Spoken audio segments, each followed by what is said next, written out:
Hello viewers, అప్పులతో ఆర్థిక ఇబ్బందులతో బాధపడుతున్నారా? ఈ వీడియో మీకోసమే. కలియుగ దైవమైన శ్రీ వెంకటేశ్వర స్వామి వారిని దర్శించుకుంటే మీ అప్పులు మొత్తం తీరిపోతాయని అయితే ఇక్కడ పురాణాల్లో తెలుసుకోవడం జరిగింది. అదే అన్నమాట మన చిల్పూర్ గుట్టపై వెలిసిన బుగుల్ వెంకటేశ్వర స్వామి వారు.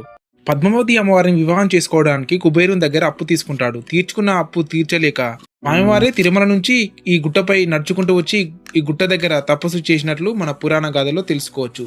ఈ స్వామివారి గురించి పూర్తి వీడియో మన యూట్యూబ్ ఛానల్లో ఉంటుంది, అక్కడికి వెళ్ళి చూడండి. శ్రీ వెంకటేశ్వర స్వామివారు పైన తపస్సు చేశారు కాబట్టి పుణ్యక్షేత్రం ఏర్పడింది. ఈ ఆలయంలో శ్రీ భూదేవి శ్రీదేవి సమేతగా శ్రీ వెంకటేశ్వర స్వామివారు అయితే మనకు దర్శనం ఇస్తూ ఉంటారు. ఇక్కడ స్వామివారికి తిరుపతిలో జరిగే అన్ని పూజలైతే ఇక్కడ జరిపిస్తూ ఉంటారు. ఈ ఆలయానికి క్షేత్రపాలకుడిగా మనకు ఆంజనేయ స్వామివారు అయితే మనకు దర్శనం ఇస్తూ ఉంటారు. ఆంజనేయ స్వామివారిని దర్శించుకుంటే మనసులో అనుకున్నవన్నీ నెరవేరుతాయని ఇక్కడ భక్తుల ప్రగాఢ విశ్వాసం. మనం వెంకటేశ్వర స్వామి వారి తపస్సు చేసిన ప్రాంతం కూడా మీకు వీడియోలో చూపించడం జరిగింది.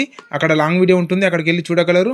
ఈ ఆలయంలో ప్రేమ వివాహాలు కూడా అధికంగా జరుగుతూ ఉంటాయి. సంవత్సరానికి 1500 నుంచి 2000 మధ్యలో వివాహాలు అయితే జరుగుతూ ఉంటాయి. మీరు అప్పులతో బాధపడుతున్న వారు ఎవరైనా ఉన్నట్లయితే ఖచ్చితంగా ఈ శ్రీ బుగుల్ వెంకటేశ్వర స్వామి వారిని అయితే దర్శించుకోగలరు.